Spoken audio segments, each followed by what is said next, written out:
Hello, everybody. My name is Asher, your host for the Revenue Journey podcast, where we interview and grab unique perspectives from amazing individuals doing technology sales within the APAC and ASEAN region. Welcome to episode 10 of the podcast. I'm so happy that we have finally reached double digits, and it's been an amazing journey so far. And for the 10th episode, I have a very special guest who is Jezreel, Enterprise Account Executive at CleverTap. Now, Jezreel is someone with an interesting history. He actually started off as an entrepreneur while still in university, and from there, he discovered that he enjoyed being a salesperson and he had the necessary skill set for it. And throughout his career, he had the opportunity to be both an individual contributor as well as a sales leader, leading sales teams at different companies. Now, he shares his experience being in sales management, the good and the bad, and why he decided to go back to being an individual contributor. So if sales management is always on your mind as an individual contributor, you have to tune into this episode. Now, additionally, the reason why I mentioned Jezreel as a special guest was because he played a small but important part in pushing me towards a career in tech sales. So listen in and you'll understand why. So with that being said, let's get this episode started.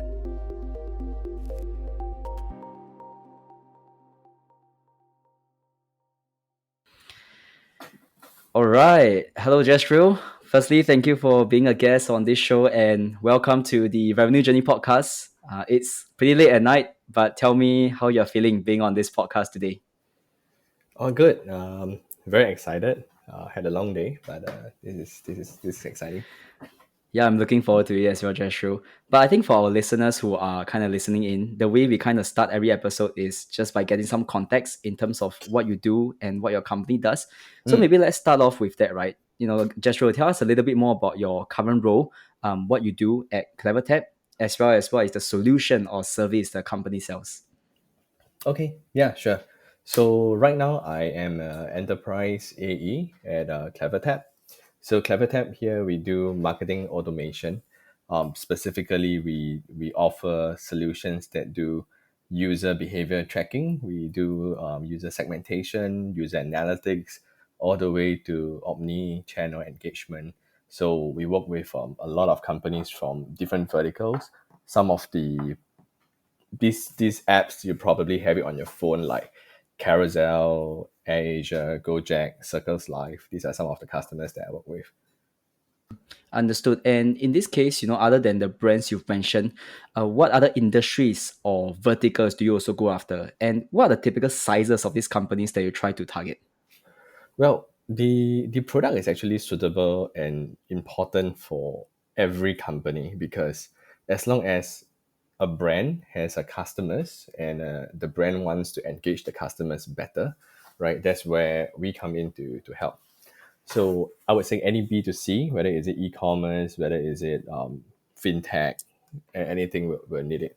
So for myself, because I'm on the enterprise role, so I work with companies usually that are bigger, either in terms of the company size, they are bigger, more than 1,000 employees, or we'd also talk about startups with a huge user base. So like if you have more than 5 million active users on your app or on website, typically these accounts will fall under my purview. Understood. And seems like the people they are talking to, mainly the personas, are more like marketing. So is it like head of marketing, director of marketing, or are there more types of personas you speak to?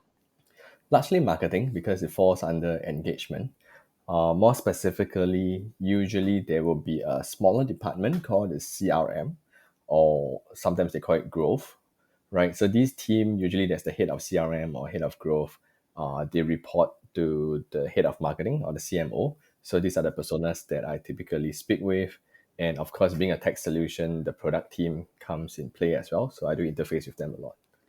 Understood. And of course, the last question we have is, Jezreel, I know you were part of the, I would say, early APAC team in CleverTap. So what are some of the countries that you're covering right now? I'm looking after Singapore, Malaysia, Philippines, and more recently Indonesia as well.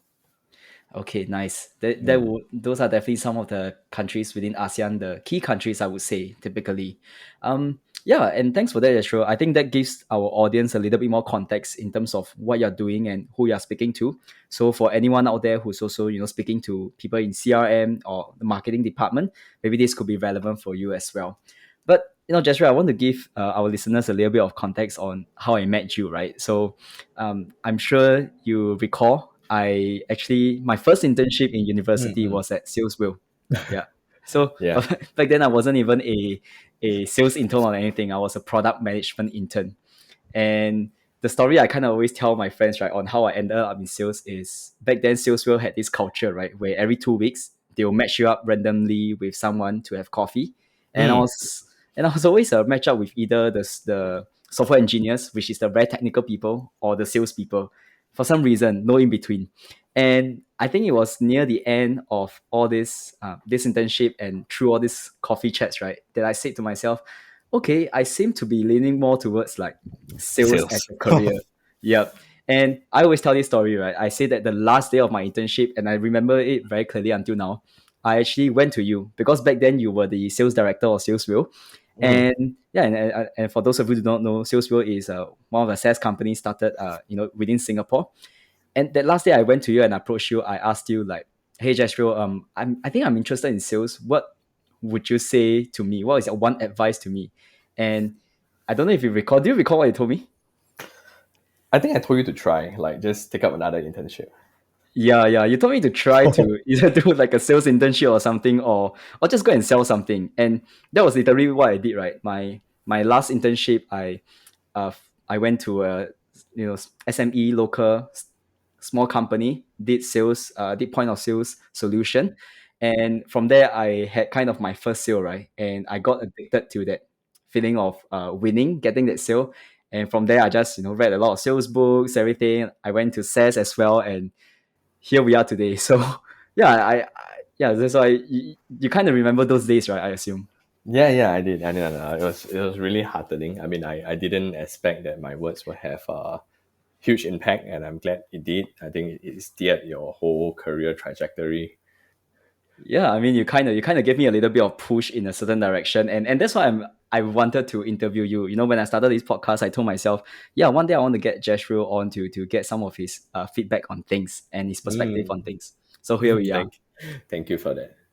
Yeah, but I think we want to kind of dive into the topic, right, Jezreel? I think what's Mm. interesting is when I first saw your LinkedIn profile, even back then or now, is that you actually had some entrepreneurship experience prior into going to like a full-time role as an employee. And I believe some of those businesses were started when you were still schooling. So maybe Mm. let's backtrack a bit. Tell me a little bit about those, entrepreneurship experiences. Okay, okay. So Mm. this goes back pretty way back. I was exposed, in the past, people don't really call it entrepreneur or startups. It was just like business, right? You're into business. So when I was in even back in secondary school, right? So 15 years old, 16 years old, I had a chance to meet. Back then, it was my sister's boyfriend, now my brother-in-law.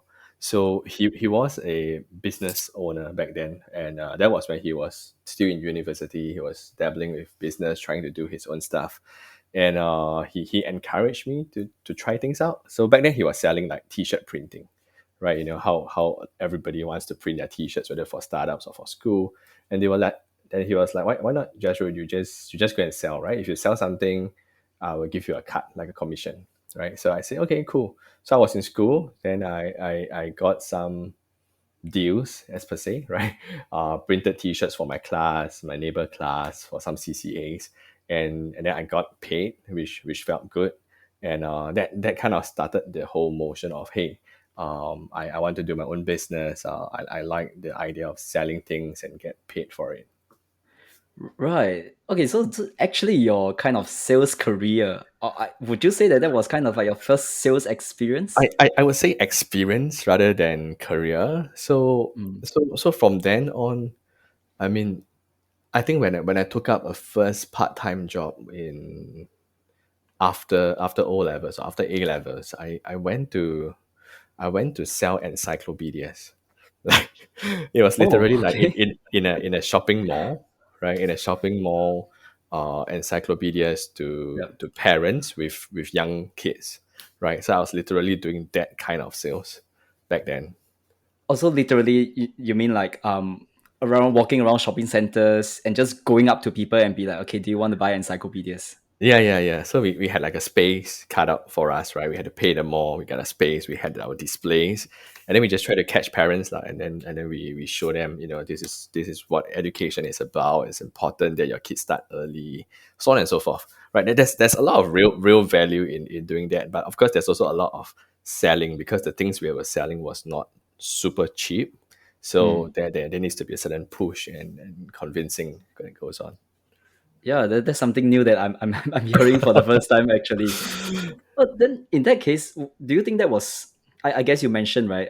When you started your own business, that was kind of when you said, okay, I kind of like sales as well. Did you feel Mm. that those sort of those entrepreneurship experience, and I know you started a few other business as well. Did that have anything? So would you say it played a big part? Mm, mm, I think it helped. I think it helped. So I think tech startups are a little bit different. When you want to start a tech startup, sometimes people start off with creating a product, right? So that there is a lot of product creation. But with a more traditional business, or you typically already you find a product and then you just start selling. So selling was a big part of doing business, right? Product creation, if you can create product but you can't sell, it doesn't really work. But if you can sell but you can't create a product, you can still get someone else's product to sell. So my first few kind of like experiences in starting my own business was kind of like a reseller. I was just selling. I wasn't selling things that I built myself. I was just selling things of someone else's kind of thing. So that was my early entrepreneur experience, even when in university. no, that was definitely a nice experience. And I think like even when I was doing my internship at kind of my internship at this local SME, I kind of have a little bit of experience, going to mini marts, going to F&B stores and be like, hey, do you want to improve your point of sale solution or something like that? So this kind of door to door, face to face is definitely tough. I have to salute you for that. Correct. I mean, so it was something that it it made me realize that I can do it. I kind of like it, and I don't mind do it for long, right? So that was why also I knew that I could go into a sales career. Understood. And I mean, speaking of your sales career, right? You actually started your tech sales career in this company called Zopin, which was sooner or later acquired by Zendesk, and I think now Mm, everybody knows Zendesk. Um, mm, but I think what was interesting, and this is kind of the topic we want to talk about today, right? Was you started as an individual contributor as an AE, but subsequently when you went on to different companies like Nanigans as well as Salesbill, you actually started to lead teams as a sales director. So, mm. I guess tell me a little bit about firstly that process of going to a leadership position. Was it something you wanted, or was it kind of like there was a need for someone to lead the team? I think back then to me it was like a natural progression, right? Like you started off doing it yourself and then you kind of become good at it, and then you start to say, okay, why not you start teaching people and start managing teams to do it, right? So that's kind of like scaling and replicating yourself and the things you do. So becoming like a manager was kind of like a natural career progression Right. for me. Yeah. Right. And would you say that I guess tell us a little bit about those experiences, right? I mean, I guess one at Nanigans as well as the one at Salesville. What were some of the things you enjoy about leading a team? And I guess what are some of the Mm, challenges you typically face, leading a team? okay. I think enjoyment, let's talk about enjoyment first. I think it's really nice to work with people who are eager to learn, people who are passionate. And it's also nice to be able to share and give back. It kind of, I would say, reinforce, like it affirms that, hey, what I'm doing is correct. And by sharing what I know works to others and they try it themselves, and it works for them, it feels good lah, right? I enjoy that process. So there's a lot of nurturing, there's a lot of guiding, there's a lot of teaching. So managing team was fun in that sense. Well, what is challenging is that after a while you realize that not everyone is the same as you in many sense of the word, right? They might be different from you in terms of maybe personality, right? So I wouldn't say that, like maybe there's some sort of stereotype of a certain personality of salespeople, but the truth is that there are many different types of salespeople, right? So you can't really, it's not really one size fit all. You can't make everybody do things the same as me because they are not me. So sometimes what works for me doesn't work for them, and you have to adapt to it. That's one challenge. I think another challenge is that beyond sales, so if you look at yourself as a sales manager, right, the second part of the role is manager, and that really has nothing to do with sales. Mm. So whether you're like a marketing manager, whatever manager, right, that's totally about management and nurturing and leading teams. So that one was a whole different challenge for me because I knew I was good at sales, but managing people is different. Right, and let's break it down a little bit, right? I guess there are people who are in sales, in tech sales, who are listening to this podcast. There are also people who may want to go into tech sales one day, and AE may be a role they want to go into. I guess tell us a little bit about when you were a manager or director. Let's start from hiring first. What were some of the things you look out for? In a salesperson, like because you said there are so many different kind of salespeople, but what do you look out for during that whole interview process? Okay, so once again, there's no right or wrong, or maybe there's a right, but I'm not sure. But for myself, I think well, the easiest way to hire is, I would say, is you hire someone that is like you in a sense, Mm, right? Like, I mean, you know that, that this is you. If you do certain things this way, you get these results. So I mean, if you think about it, then the most optimal and safe way is to hire more people that are similar to you, so that when they do the same things, they get the same result. So so in a sense, I was kind of like looking for people who are like me, and some of the qualities I look at are things like, number one, I think a salesperson needs to be very, very self-driven, mm, right? You need to be hungry. You need to want result, right? Cruising through, passing day, clocking hours doesn't get you your sales quota. So you definitely need to go out and you want to get it. So that's one. I think another very important thing, as a manager, what I look out for is the willingness to learn. So you don't need to be like super capable. I mean, if you're super capable, maybe you don't want to work in my team, mm, but you need to be super willing to learn, right? mm. So if you are moldable, you are willing to learn, you are willing to make mistakes and change, then I think we can work together. And would you say typically when I mean, in the interview process, sometimes it can be hard to tell, right? I mean, we always say that someone can kind of smoke through the interview. Do you Mm, mm, typically, mm. do you typically try to see whether they have these characteristics based on gut feel or based on certain assignment that you give? I think assignment is difficult to tell because assignment is very aptitude based, right? Basically, if the person is good, they can perform well. They're not so good, they can't perform so well. So I think a lot when it comes to, if I'm talking about hunger and willingness, right?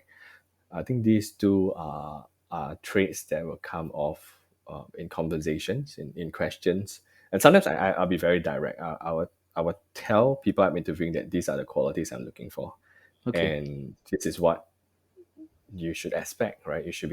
You will be expected to be hungry, to be go getters, Mm.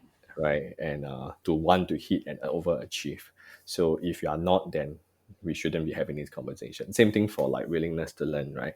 You should be willing to take in my feedback and to change and to learn. If you are not ready for that, then you're not a good fit. So I am quite direct when it comes to hiring as well.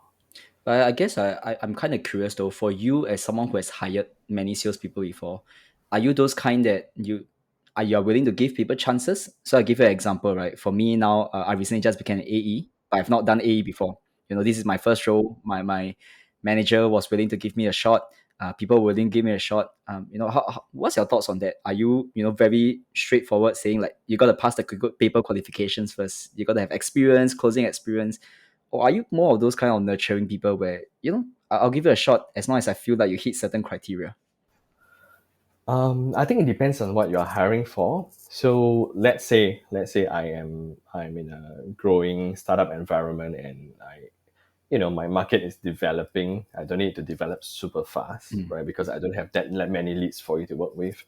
I don't have a super high hiring budget. Then yeah, I'm willing to get people in to learn on the job, right? I mean, everybody got to start somewhere. So overall, I'm open, right? But it depends on whether there is I would say there is a opportunity for us to give people time to learn, right? If I'm in an environment whereby, hey, I need super fast growth, I have the budget to hire, I have tons of leads waiting for people to work on, then I need to get people who is like ready to go immediately, right? Because Mm. then there's a lot of opportunity cost. I can't wait. Not that I'm not willing to wait, but I don't have the luxury to wait. Then I will have to go for people that are a lot more experienced and ready to go. I understand. Yeah, and I guess the reason why I asked this question is because in the previous episode, one episode with Leon, we talk about this topic where there are a lot of people out there like me. I was once kind of stuck there for a while. We are like SDRs, BDRs, because that's where you start, right? And people want to go into an AE position, for example, Mm, and you hire for AEs, and there's always that little bit of mm, challenge, right? Like, okay, what if my current company doesn't bring me up there? Can I, should I go out there? But if I go outside to another company, I cannot prove myself and all that. Yeah, so that was just something I'm curious about.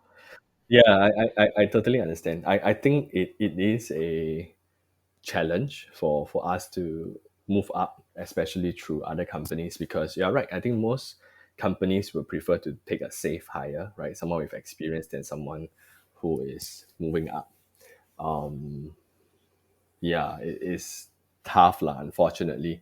But I'm glad you managed to find someone who's willing to give it a shot, because I think sometimes this kind of investment is where you find really, really good people as well. Yeah, and I think sometimes I was fortunate, right? As always, I tell people. So yeah, but I really appreciate you kind of just sharing that thoughts of yours, because I'm always curious about what someone in the leadership or managerial position thinks. But I mean, speaking about this whole idea of managing people, of course, we have to come to the more tougher um, question, right? Which is the fact that you need to manage people. Mm-hmm. You need to manage their emotions, their motivation, whatever that may be. But yeah, at the same time, they all have a number and a quota, and that Mm-hmm. counts towards your quota as well. Yeah. I, I, I mean, how do you get a balance in all that? Like, you don't want to push them too hard that mentally they just go off, but how do you also make sure that, okay, they keep up with? Do you just do like you make sure you hire properly so that doesn't happen, or like what's your whole theory around this? I think that's really the biggest challenge, right? Whether you are a good sales manager or a bad sales manager, in the eyes of the company, right? I mean, there's the in the eyes of the company, and also there's the eyes of the your subordinates. Are you a good manager? I think they can mean very different things. Mm, So um, it's up to your personal beliefs, I would say, your own mm, principles. So for me, of course, ideal scenario, everyone is happy, everybody hits quota, the company is happy, your team is happy, right? mm. In a difficult situation whereby, if pushing them to meet the quota means that they will break and become very unhappy, then where do I strike the balance? Um, Personally, I care for the people. I don't believe in breaking people, and I feel that even if you break them and you push them to hit this quota, it's not going to be sustainable, right? They might hit it this time round, but what happens next quarter? Do you want to go through this process again? So I think generally you will need to be a good manager first for the sales to come in. But of course, to minimize this challenge, then it is the hiring process, right? The better you screen, the better people you hire, better in the sense, that can move with you as a team. Then I guess it will be less of a challenge next time. Right, it's kind of like a prevention is better than cure kind of method, right? Correct, correct. So the team Mm. forming itself is very important. And would you say you had to fire people before? I mean, like you said, you don't want to push them to break, right? So maybe the best way is before you push them, you just let them go. Have that happened before?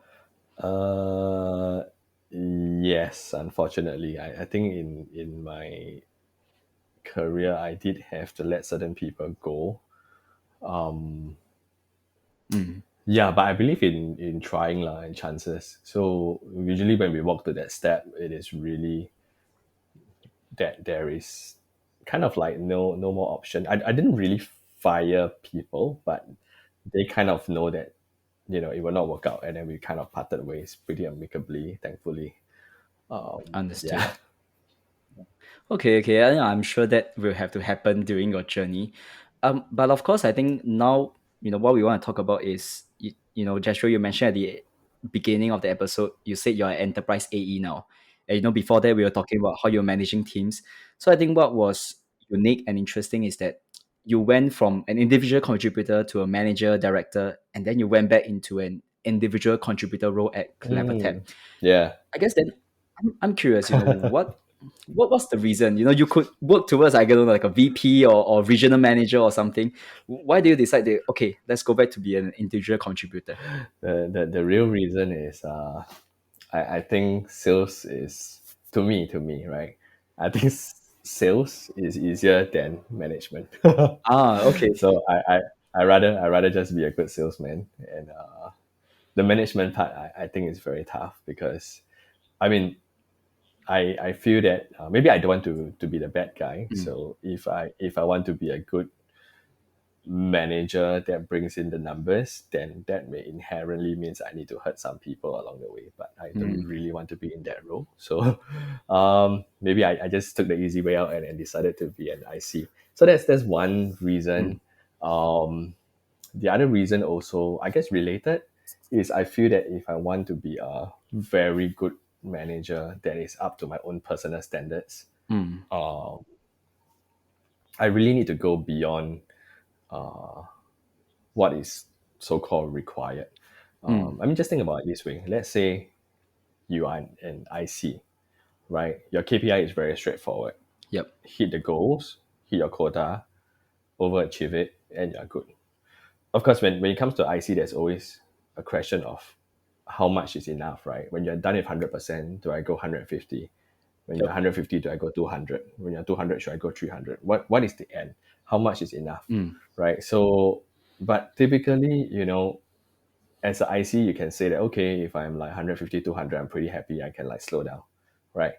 But if you're a manager, right, let's say there is like 5 people in your team, there is there is really no right time for you to slow down because unless you're telling me all 5 of your people are achieving 200%, which is almost impossible.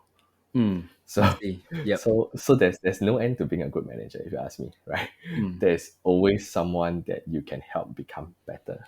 So mm, if I dedicate that and that is my objective, I think I'm going to lose a lot of work life balance. So that's mm. something that I decided not to go towards. So I don't want to be an okay mediocre manager, Right. and so I'd rather not be one. And would you say that has to do with the fact that because when you were an individual contributor, maybe you were hitting these certain targets, you were overachieving.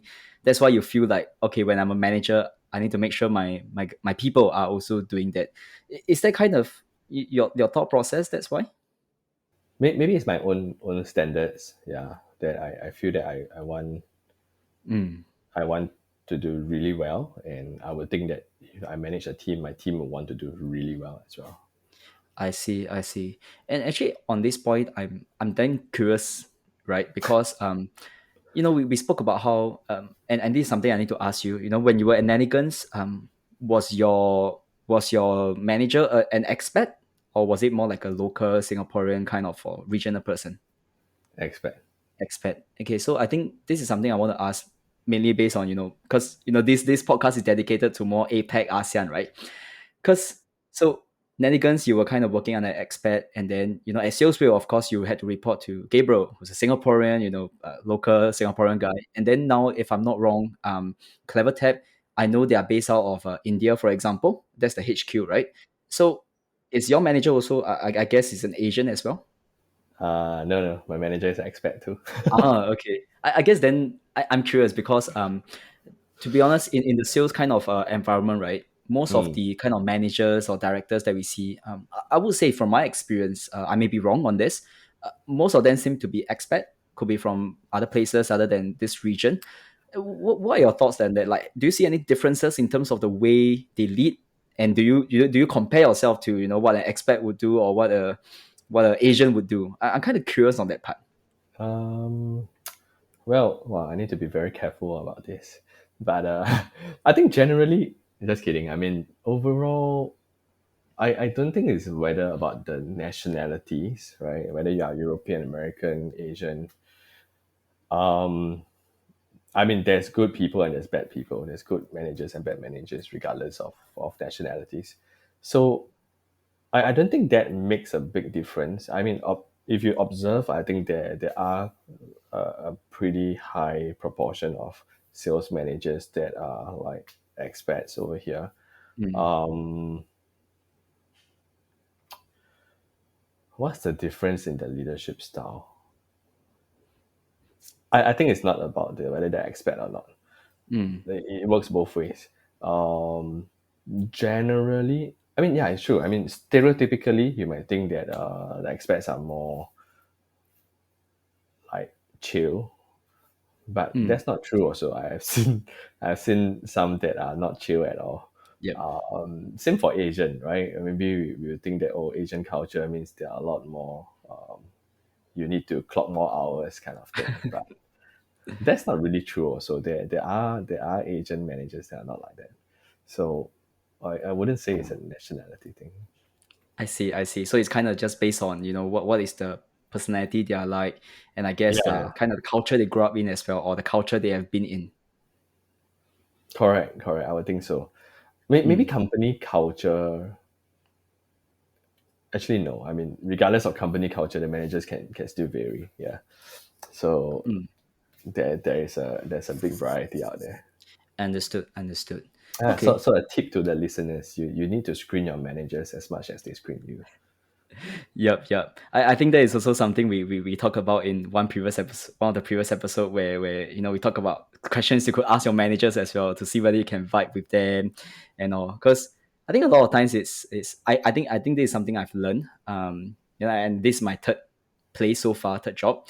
Mm, I feel like a lot of times, and the world is kind of changing, right? It's not just about employees need a company, but I think a lot of times it's also the company also needs employees in a sense because company is made out of their employees, and as much yeah, as the company once is evaluating you, you are evaluating the company as well. So I think that's that's something right. interesting. Both ways. That's right. Yeah. And what then it seems you're on this topic, right? What would you say are some of the question you wish and like let's assume you're still a manager, right? Or back then, what are some of Mm, the things you wish they would ask more, or you're more than happy to answer? What are some of the things? Do you want them to ask about culture, ask about expectations? What do you like to talk about with the employee? expectations. Mm, Expectations. I think it's important. So the thing about interviews is that sometimes people tend to be a different self. So the person that you interview and the person that turns up at work may be very different. So mm, I as a if I'm hiring, I typically tell them that, hey, please be yourself, right? Tell me what is your real expectations, and I will also tell him or her what is my expectations. mm. And when you say they are different people, which means would you say typically when they show up as their real self is a better version or like a It can go two ways. It can go two ways, right? okay, okay. I mean, hopefully the first, but it can go the other way too. I see, I see. All right, then that was interesting to hear. And I guess coming to kind of the last part, right, is I think this is something we want to talk about as well, and I relate to this. So when we look at your tech sales career, send that aside because you started at Zopin first, right? It seems like you have always been in smaller teams, like Nanigans, Salesville, it was a small team. Even CleverTap, when I look at LinkedIn, this region is a small team as well.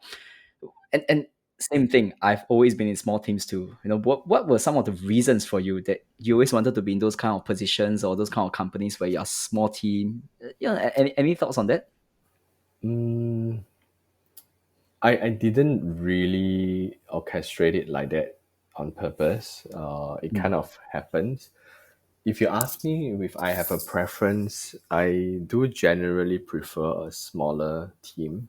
mm, A few reasons. I think number one, in a smaller team, you get to work a lot closer with everyone, right? yep. You feel a bit less siloed, and as much as you are an IC, you you're still in a team. I would say you're still working as a team. That's one. Number two is I personally I don't like too much structure and bureaucracy, which tends to show up more in bigger organizations because I mean it's natural, all right, because they are big, they will need to have structure, and with structure it also means more bureaucracy. Mm, So smaller teams tend to have less of that, which is my personal preference. mm, um I guess the third part is also as a salesperson, it also means that you have more territory and market to go after. yep. So just imagine, like right now I can do Singapore, Malaysia, Philippines, right?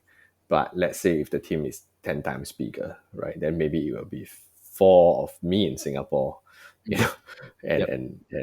then it's very different. The type of sales is very different. It's going to be a lot more account specific, right? You only get 20 accounts to go after. Mm. So it's a little bit more restrictive, not so enjoyable, if you ask me. Yeah, and I have to agree personally, I do relate to a lot of that. But I guess the flip side of that is yes, you have a bigger territory and everything, but a lot of times I also tell people the flip side is you don't have too much marketing. Maybe the awareness isn't as high yet. Maybe Correct, processes.